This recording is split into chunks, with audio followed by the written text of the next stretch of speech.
Arrête tout ce que tu es en train de faire, et écoute attentivement. Il existe des vies qui ne ressemblent pas aux autres. Des parcours qui semblent différents. Comme si, dès le début, quelque chose d'invisible guidait chaque pas. Comme si certains individus étaient marqués par une empreinte particulière, une signature silencieuse gravée bien avant qu'ils ne comprennent le sens de leur existence. Et si, ce que tu as vécu dans ton enfance n'était pas le fruit du hasard? Et si chaque émotion ressentie, chaque solitude, chaque question que tu n'osais pas poser, était en réalité un indice? Un fragment d'un plan plus grand. Une préparation. Un éveil. Regarde en arrière un instant. Te souviens-tu de ce sentiment étrange, celui d'être différent?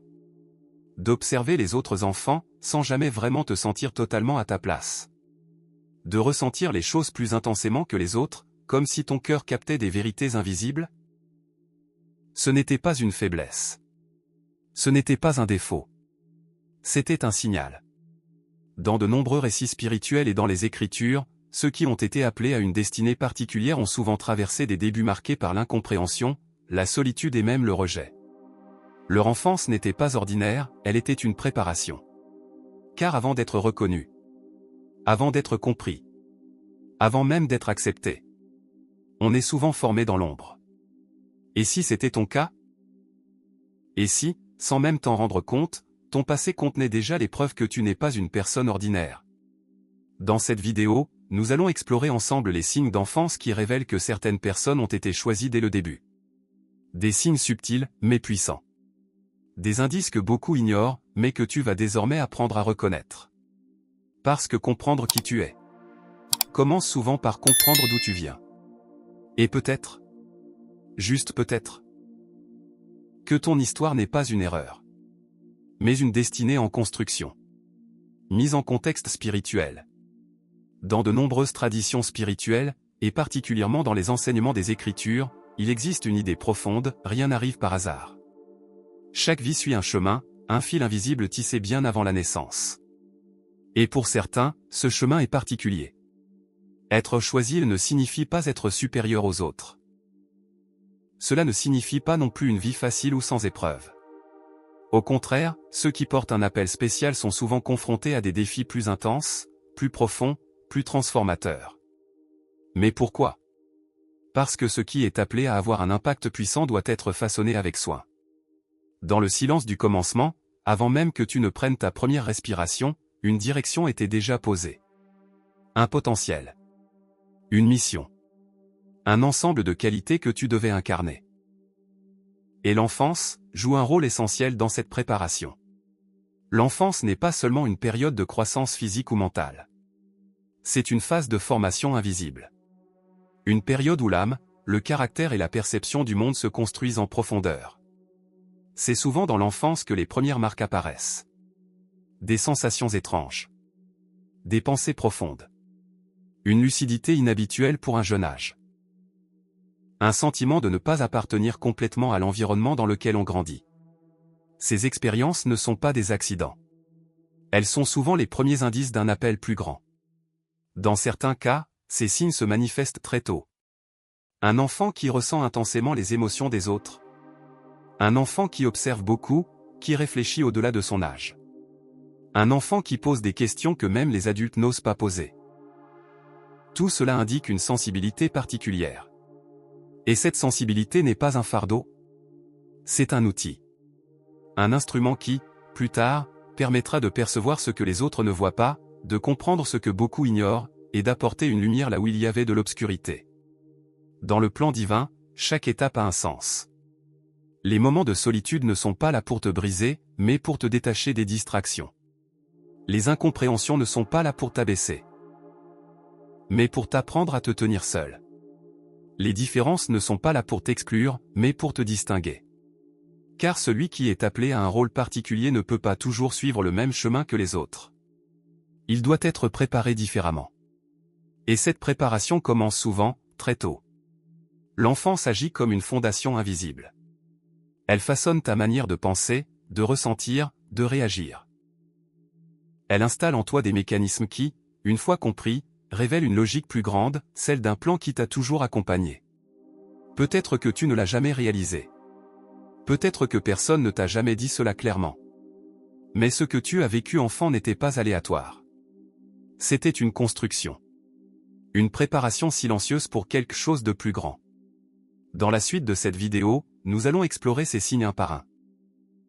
Pour comprendre comment ton enfant se révèle, peut-être que tu fais partie de ceux qui ont été choisis dès le début. Signe 1, grande sensibilité émotionnelle. L'un des premiers signes qui revient souvent chez ceux qui ont été choisis dès le début, c'est une sensibilité émotionnelle profondément développée. Dès l'enfance, ces personnes ne réagissent pas comme les autres. Là où certains enfants passent rapidement à autre chose, eux, ils ressentent tout. Intensément. Profondément. Comme si chaque émotion était amplifiée à l'intérieur d'eux. Un regard triste, et leur cœur se serre. Une dispute, et ils ressentent un malaise difficile à ignorer. Une injustice, et quelque chose en eux se révolte immédiatement. Ils ne comprennent pas toujours pourquoi, mais ils ne peuvent pas faire semblant. Cette sensibilité n'est pas un hasard. C'est une capacité rare. Une capacité à percevoir ce que beaucoup ne voient pas. Les émotions cachées, les intentions invisibles, les douleurs silencieuses. Très tôt, ces enfants peuvent sembler trop sensibles. On leur dit souvent. Tu prends tout à cœur. Tu es trop émotif. Tu devrais être plus fort. Mais en réalité, cette sensibilité est une forme de perception avancée. Car ressentir profondément, c'est aussi comprendre profondément. C'est être capable de capter l'état émotionnel d'une pièce sans qu'un mot ne soit prononcé. C'est remarquer les changements subtils dans les expressions, dans les regards, dans les silences. C'est une forme d'intuition émotionnelle. Dans un monde où beaucoup ignorent ou refoulent leurs émotions, cette capacité est précieuse. Mais elle peut aussi être difficile à porter. L'enfant sensible absorbe. Il absorbe la tristesse des autres, les tensions autour de lui. Parfois même des émotions qui ne lui appartiennent pas. Et s'il ne comprend pas ce qui lui arrive, cela peut créer de la confusion, voire de la fatigue intérieure. Mais avec le temps, et avec la maturité, cette sensibilité devient une force. Car ceux qui ressentent profondément deviennent souvent ceux qui comprennent profondément. Ils développent une capacité unique à consoler, écouter, guider, et parfois même, guérir les autres par leur simple présence. Dans une perspective spirituelle, cette sensibilité peut être vue comme un don. Un moyen de percevoir au-delà du visible. Une capacité à discerner les états intérieurs des autres, à comprendre les besoins non exprimés, à ressentir les vérités que les mots ne disent pas. Mais attention! Ce don nécessite aussi un apprentissage. Apprendre à se protéger. Apprendre à ne pas tout absorber. Apprendre à distinguer ce qui vient de soi et ce qui vient des autres. Car sans cette maîtrise, la sensibilité peut devenir lourde. Mais avec la compréhension, elle devient une force exceptionnelle. Si, enfant, tu ressentais tout plus intensément que les autres. Si tu étais profondément touché par des choses que les autres semblaient ignorer. Alors ce n'était pas un hasard. C'était peut-être le premier signe que tu as été façonné différemment. Un signe discret, mais puissant. Un indice que ton cœur n'a jamais été ordinaire. Signe 2, sentiment d'être différent et solitude intérieure. Un autre signe profondément révélateur chez ceux qui ont été choisis. C'est ce sentiment persistant d'être différent. Dès l'enfance, il y a comme une impression silencieuse, difficile à expliquer. Autour de toi, les autres enfants semblaient s'intégrer facilement. Ils partageaient les mêmes jeux, les mêmes rires, les mêmes intérêts. Ils semblaient appartenir naturellement au groupe. Mais toi, tu observais. Tu ressentais quelque chose de différent. Comme si tu ne rentrais pas complètement dans le même moule. Ce n'était pas toujours visible de l'extérieur. Parfois, tu participais, tu souriais, tu jouais, mais à l'intérieur, il y avait cette sensation étrange, celle de ne pas être totalement chez toi. Une forme de distance invisible. Ce sentiment peut se manifester de différentes façons. Préférer être seul plutôt qu'entouré. Se sentir incompris même entouré de monde. Avoir des pensées ou des réflexions que les autres ne partagent pas. Observer plus que participer. Et très souvent, cette différence est ressentie comme un poids. Un enfant qui se sent différent peut se poser des questions comme: pourquoi je ne suis pas comme les autres? Pourquoi je ne me sens pas à ma place? Qu'est-ce qui ne va pas chez moi? Mais en réalité, ce sentiment n'est pas une erreur. C'est souvent un signe d'un chemin particulier. Car dans une perspective spirituelle, ceux qui ont une destinée spécifique ne se fondent pas toujours dans la masse. Ils sont parfois appelés à se détacher, à voir les choses autrement, à développer une vision unique. Et cette solitude intérieure, bien qu'elle soit difficile, joue un rôle essentiel. Elle permet d'éviter certaines influences négatives, de développer une réflexion personnelle, de construire une identité plus forte et plus indépendante. La solitude, dans ce contexte, n'est pas une punition. C'est une préparation. C'est dans ces moments de silence que l'introspection se développe. C'est dans ces moments que la compréhension de soi commence à naître. C'est dans ces moments que l'on apprend à se connaître sans l'influence des autres. Beaucoup de personnes qui portent une mission particulière racontent qu'elles ont souvent été seules, surtout dans leur jeunesse. Pas forcément abandonnées, mais mises à part. Et avec le recul, cette séparation devient compréhensible. Car pour entendre une voix intérieure, il faut parfois s'éloigner du bruit extérieur. Pour construire une direction claire, il faut parfois être éloigné des influences confuses. Cette solitude n'était donc pas un vide, mais un espace. Un espace pour te former, pour t'affirmer, pour apprendre à marcher seul avant de marcher avec les autres. Si, enfant, tu ressentais cette distance, ce sentiment de ne pas totalement appartenir, alors ce n'était peut-être pas un défaut. C'était peut-être un signe. Le signe que ton chemin ne serait pas ordinaire. Et que ton rôle ne serait pas celui de suivre la foule, mais de marcher autrement. Signe 3, imagination forte et monde intérieur riche. Un autre signe puissant qui distingue ceux qui ont été choisis, c'est une imagination hors du commun. Dès l'enfance, ton esprit ne se contentait pas de voir le monde tel qu'il est. Il allait plus loin. Beaucoup plus loin. Tu pouvais passer de longues heures à imaginer des histoires, des scénarios, des mondes entiers, comme si ton esprit avait accès à quelque chose de plus vaste que la réalité visible. Là où d'autres enfants jouaient de manière simple, toi, tu créais des univers. Des mondes complexes. Des idées profondes. Des visions presque vivantes. Ce monde intérieur riche n'est pas un simple passe-temps. C'est une capacité. Une capacité à percevoir, à créer et à connecter des choses que d'autres ne remarquent pas. Très souvent, les enfants dotés de cette imagination parlent seuls ou inventent des dialogues. Créent des histoires très détaillées. Ressentent des images ou des visions intérieures. Posent des questions profondes sur la réalité et l'existence.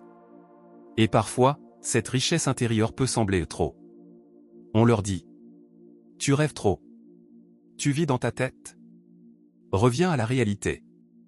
Mais ce que les autres ne comprennent pas, c'est que cette imagination est une forme de vision.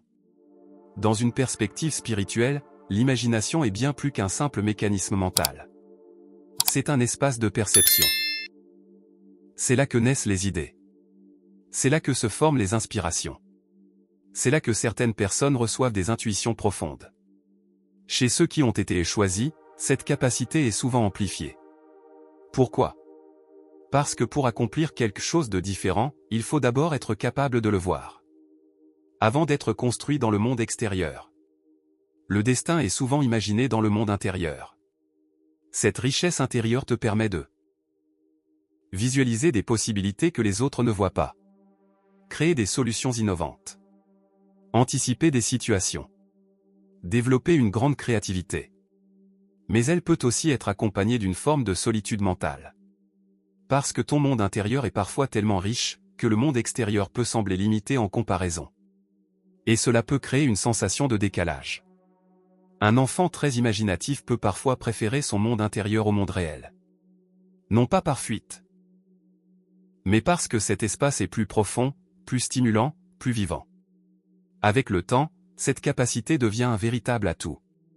Car ceux qui savent imaginer, savent aussi créer. Et ceux qui savent créer, peuvent transformer la réalité. Dans de nombreux parcours de personnes à part, cette imagination n'est pas un hasard. C'est un outil. Un don. Une porte vers quelque chose de plus grand. Si, enfant, tu avais une imagination débordante. Si ton esprit créait des mondes, des idées, des visions que les autres ne comprenaient pas. alors ce n'était pas simplement de l'imagination. C'était peut-être une première manifestation de ta capacité à voir au-delà du visible et à penser différemment. Un signe discret, mais profondément révélateur. Signe 4, rejet ou incompréhension par les autres. Un des signes les plus marquants chez ceux qui ont été choisis, c'est souvent l'expérience du rejet ou de l'incompréhension. Dès l'enfance, il peut y avoir cette impression douloureuse de ne pas être accepté, ou de ne pas être compris. Parfois, cela se manifeste très tôt. Difficulté à se faire des amis. Sentiment d'être mis à l'écart. Moquerie ou jugement des autres enfants. Incompréhension de la part des adultes. Tu pouvais dire ou faire quelque chose, et les autres ne réagissaient pas comme prévu. Tu pouvais penser différemment, et cela dérangeait. Comme si ta simple présence révélait quelque chose que les autres ne comprenaient pas. Ce rejet peut être subtil ou direct. Mais dans tous les cas, il laisse une trace. Et pour un enfant, cette expérience est profondément marquante. On peut commencer à se poser des questions comme: pourquoi moi? Qu'est-ce que j'ai fait de mal? Pourquoi les autres ne m'acceptent pas? Mais dans une perspective plus profonde, ce rejet n'est pas toujours un hasard. Parfois, il fait partie d'un processus de séparation. Car ceux qui ont une destinée particulière ne sont pas toujours destinés à être acceptés par tout le monde. Ils peuvent déranger sans le vouloir. Ils peuvent être mal compris. Ils peuvent être perçus comme différents, étranges, voire trop. Mais ce que les autres rejettent n'est pas toujours négatif. C'est souvent ce qu'ils ne comprennent pas. Dans un sens spirituel, ce rejet agit comme une forme de protection et de formation. Il oblige la personne à se construire intérieurement. Ne pas dépendre du regard des autres. Développer une identité solide. Apprendre à avancer malgré l'opposition. C'est dans ces moments que naît une force intérieure. Parce que lorsque tu ne peux pas compter sur l'approbation extérieure, tu apprends à t'appuyer sur quelque chose de plus profond. Une conviction intérieure. Une direction. Une voix en toi. Et cela forge un caractère unique. Beaucoup de personnes qui ont été choisies racontent qu'elles ont été rejetées à un moment ou un autre de leur enfance ou de leur jeunesse. Non pas parce qu'elles étaient faibles, mais parce qu'elles étaient différentes. Et cette différence provoque souvent une réaction chez les autres. Dans certains cas, cela peut même devenir une forme de rejet involontaire de la part de l'environnement. Mais avec le temps, cette expérience prend un autre sens. Ce qui était une douleur devient une force. Ce qui était une exclusion devient une préparation. Ce qui était une incompréhension devient une transformation. Car celui qui a été rejeté, apprend à ne plus dépendre du monde extérieur pour exister. Il apprend à se tenir seul. À se comprendre lui-même. À avancer même sans validation. Et c'est souvent cette étape qui marque une transition importante dans la vie. Si, enfant, tu as été confronté au rejet. Si tu t'es souvent senti incompris ou mis à l'écart, alors ce n'était pas simplement une difficulté. C'était peut-être une étape nécessaire. Un passage. Une préparation invisible, pour te rendre plus fort, plus indépendant, et plus aligné avec ce que tu es réellement destiné à devenir. Signe 5, intuition puissante et perception avancée. Un autre signe profondément révélateur chez ceux qui ont été choisis, c'est une intuition particulièrement développée.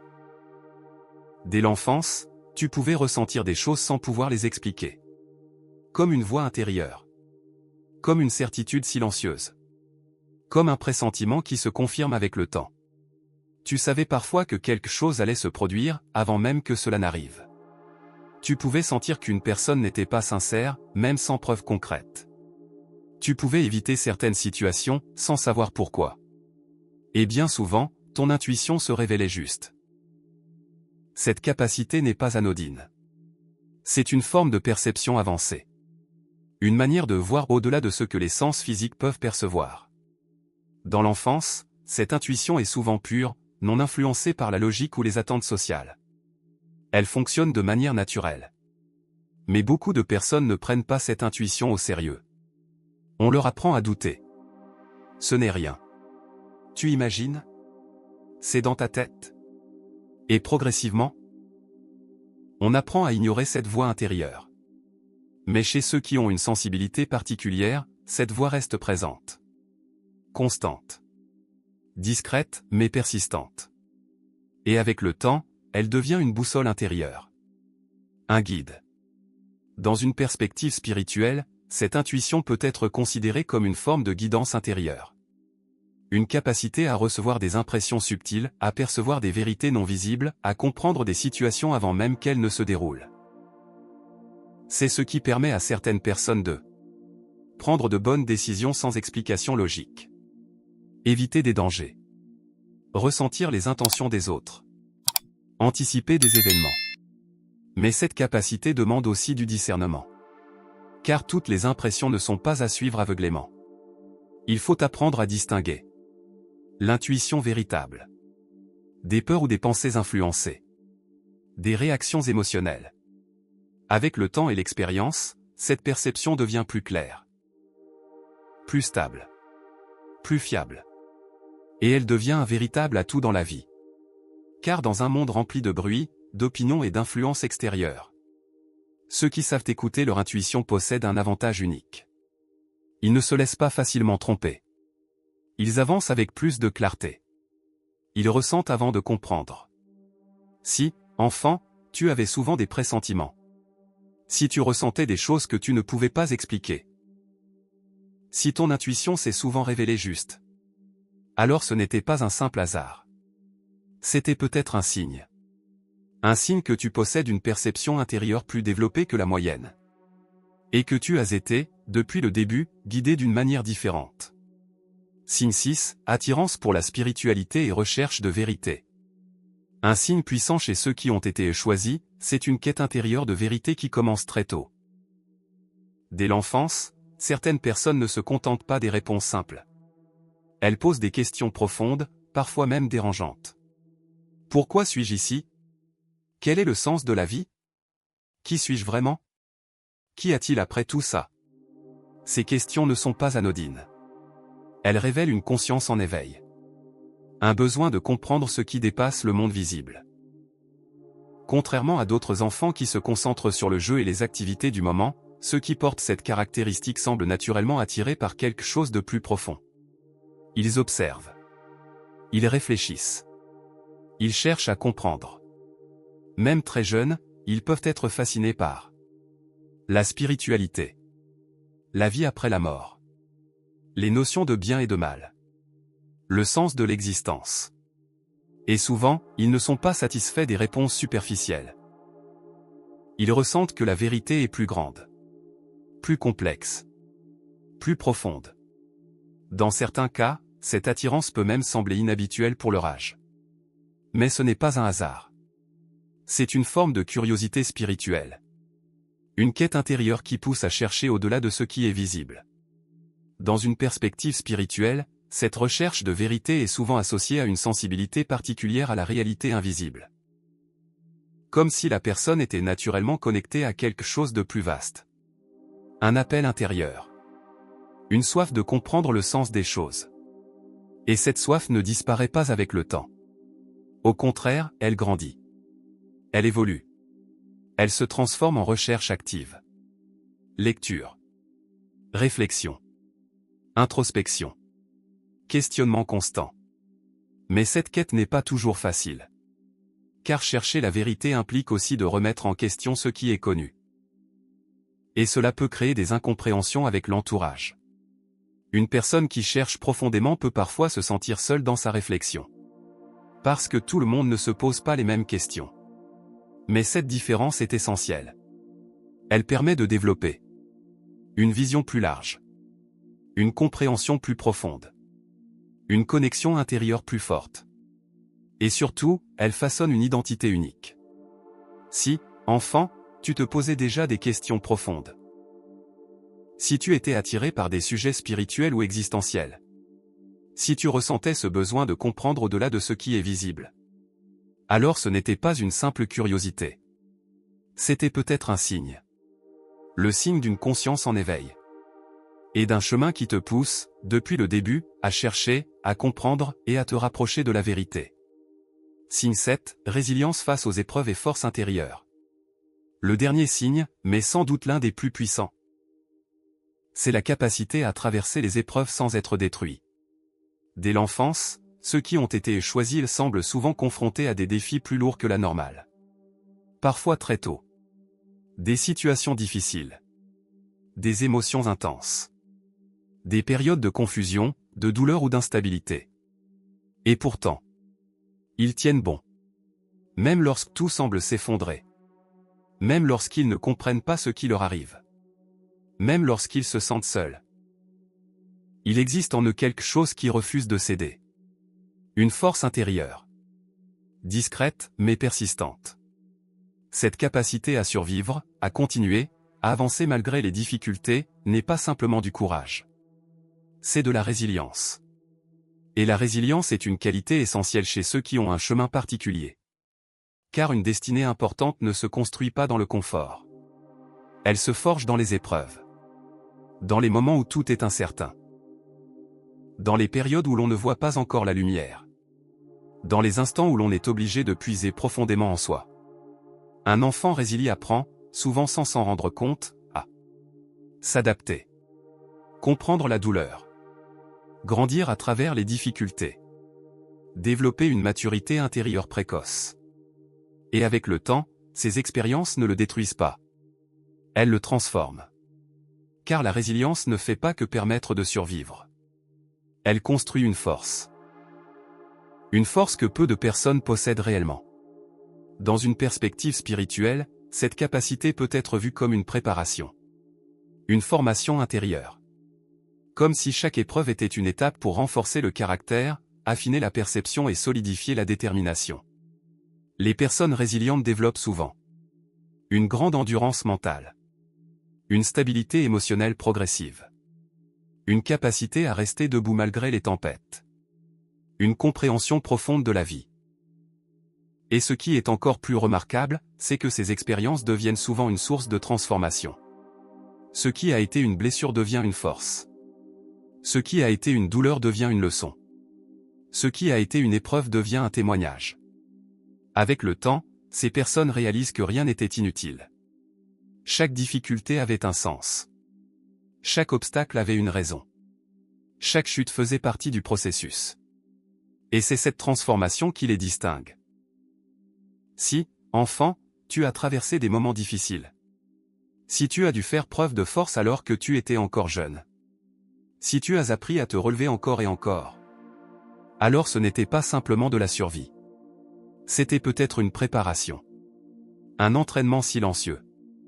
Une manière de te rendre capable de supporter, et d'accomplir, quelque chose de plus grand que ce que tu imaginais. Parce que ceux qui sont choisis ne sont pas épargnés. Ils sont préparés. Et leur force se construit dans le feu des épreuves. Transition, le lien entre tous ces signes. Maintenant, prends un instant pour relier tout ce que tu viens d'entendre. La sensibilité émotionnelle. Le sentiment d'être différent. L'imagination profonde. Le rejet ou l'incompréhension. L'intuition puissante. La recherche de vérité.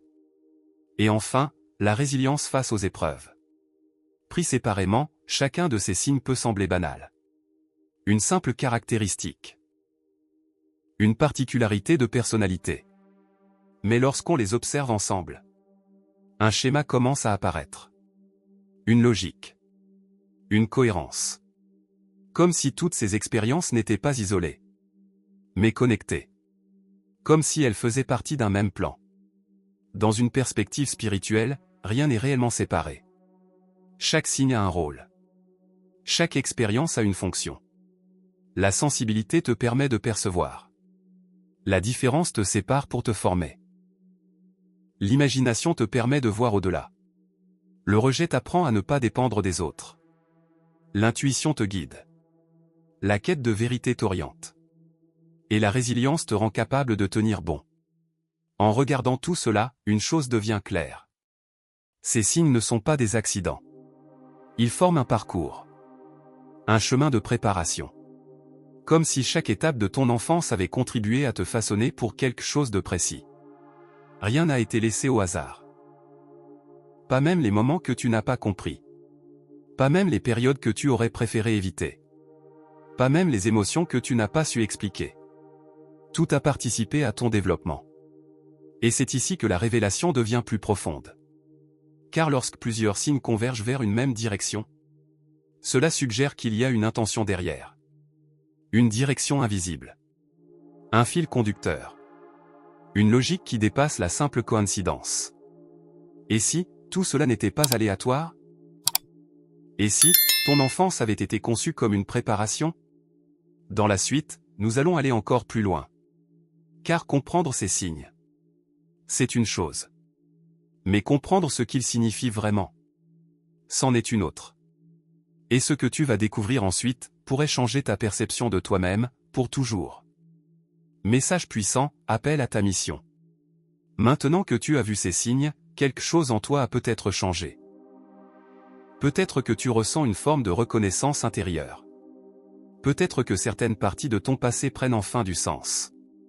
Peut-être que tu comprends, pour la première fois, que tu n'as jamais été comme les autres pour une raison. Et si c'était vrai? Et si tout ce que tu as vécu, chaque émotion, chaque solitude, chaque incompréhension, avait été une préparation? Pas une punition. Pas une erreur. Mais une formation. Il y a une vérité que peu de personnes comprennent réellement. Ceux qui sont appelés à quelque chose de grand, sont souvent formés dans l'invisible. Pendant que d'autres avancent dans le confort. Toi, tu as été façonné dans les épreuves. Pendant que certains étaient entourés. Toi, tu as appris à te tenir seul. Pendant que beaucoup suivaient. Toi, tu observais, tu ressentais, tu réfléchissais. Et aujourd'hui, tout cela prend un sens. Tu n'as pas été brisé. Tu as été construit. Tu n'as pas été oublié. Tu as été préparé. Et maintenant, arrive un moment crucial. Un moment de décision. Car comprendre que tu es choisi n'est pas une finalité. C'est un début. Cela signifie que tu ne peux plus vivre comme avant. Cela signifie que tu ne peux plus ignorer ce que tu sais désormais. Cela signifie que tu portes une responsabilité, mais aussi une opportunité. Une opportunité de te lever. De commencer à croire en ce que tu es vraiment. De commencer à honorer les dons que tu as reçus. De commencer à marcher dans une direction alignée avec ta véritable nature. Tu n'as pas besoin d'être parfait. Tu n'as pas besoin d'avoir toutes les réponses. Mais tu as besoin de commencer. Commencer à écouter cette voix intérieure. Commencer à faire confiance à ce que tu ressens. Commencer à avancer, même sans tout comprendre. Parce que la vérité, c'est que ceux qui ont été choisis ne sont pas ceux qui attendent. Ce sont ceux qui se lèvent. Même quand c'est difficile. Même quand c'est incertain. Même quand personne ne les comprend.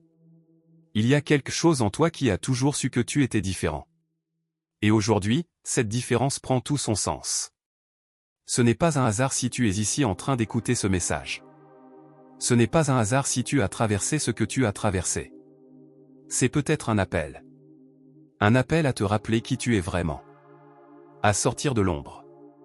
À te relever. À avancer avec intention. Tu n'es pas trop sensible. Tu n'es pas trop différent. Tu n'es pas en retard. Tu es en train d'être révélé. Et maintenant, la question n'est plus « Es-tu différent ?» La question est « Que vas-tu faire de cette différence ?» Parce que ce que tu portes en toi peut changer bien plus que tu ne l'imagines. Si tu choisis de l'assumer. Si ce message a résonné en toi, prends un instant. Pas pour scroller. Pas pour passer à autre chose. Mais pour réfléchir profondément à ce que tu viens d'entendre.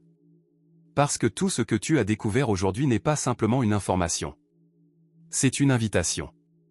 Une invitation à te poser les bonnes questions. Depuis ton enfance, as-tu remarqué certains de ces signes en toi? As-tu ressenti cette différence, cette sensibilité, cette intuition? As-tu parfois eu l'impression d'être à part, sans vraiment comprendre pourquoi? Si oui, tu n'es pas seul. Et tu n'as jamais été seul. Il est important de prendre ce moment pour écouter ton propre cœur. Pour observer ton histoire. Pour reconnaître les traces laissées dans ton parcours. Parce que la prise de conscience est le premier pas vers le changement. Maintenant, j'aimerais que tu participes. Oui, toi. Dis-moi en commentaire. Index revers pointant vers la droite blanc. Quel signe t'a le plus parlé dans cette vidéo? Index revers pointant vers la droite blanc. Ou quel signe tu reconnais dans ton propre parcours? Ton témoignage peut aider d'autres personnes à se reconnaître, à comprendre qu'elles ne sont pas seules, à réaliser qu'elles aussi ont été préparées. Et si ce message t'a parlé en profondeur, alors tu peux aussi soutenir cette chaîne. Abonne-toi pour ne pas manquer les prochaines vidéos. Active la cloche pour rester connecté au prochain message. Parce que ce n'est que le début. Il y a encore beaucoup à découvrir. Encore beaucoup à comprendre. Et encore plus à révéler. N'oublie pas. Chaque personne qui entend ce message n'est pas là par hasard. Si tu es arrivé jusqu'ici, c'est peut-être parce que quelque chose en toi était prêt à entendre cela. Alors maintenant, pose-toi une question simple. Index revers pointant vers la droite blanc. Es-tu prêt à marcher dans ce que tu es réellement appelé à devenir? Ce que tu viens de découvrir aujourd'hui n'est pas anodin. À travers ces signes, tu as peut-être reconnu des fragments de ton propre passé. Des souvenirs, des ressentis, des expériences que tu n'avais jamais vraiment compris jusqu'à maintenant. Mais aujourd'hui, une lumière nouvelle éclaire tout cela. Ton enfance n'était pas un hasard. Ta sensibilité n'était pas une faiblesse. Ta différence n'était pas une erreur. Ta solitude n'était pas un abandon. Tout cela faisait partie d'un chemin. Un chemin de formation. Un chemin de préparation. Un chemin qui t'a façonné, lentement mais sûrement, pour devenir la personne que tu es aujourd'hui. Et surtout, pour devenir la personne que tu es appelé à être. Tu n'es pas arrivé jusqu'ici par accident. Tu n'es pas en train d'écouter ces mots sans raison. Quelque chose en toi a été activé. Une prise de conscience. Une compréhension. Peut-être même, une transformation intérieure. Mais maintenant, une étape encore plus importante commence. Car comprendre ne suffit pas. Il faut aussi accepter. Il faut aussi agir. Il faut aussi avancer. Tu ne peux pas effacer ton passé. Mais tu peux choisir ce que tu en fais. Tu ne peux pas changer ce que tu as vécu. Mais tu peux transformer ce que cela signifie pour toi. Et surtout, tu peux décider de ne plus douter de ce que tu es. Si tu as été marqué par ces signes, alors ce n'est pas pour te limiter. C'est pour te révéler. Pour te rappeler que tu es capable de plus. Que tu es différent pour une raison. Que tu portes quelque chose d'unique. Alors avance. Même doucement. Même imparfaitement. Mais avance. Car celui qui a été choisi n'attend pas la permission pour devenir ce qu'il est destiné à être. Il se lève. Il se construit. Et il marche avec conviction. Et rappelle-toi ceci, toujours. Étincelle, ce que tu ressens n'est pas une faiblesse. C'est une preuve que tu es en train de devenir ce que tu as toujours été appelé à être.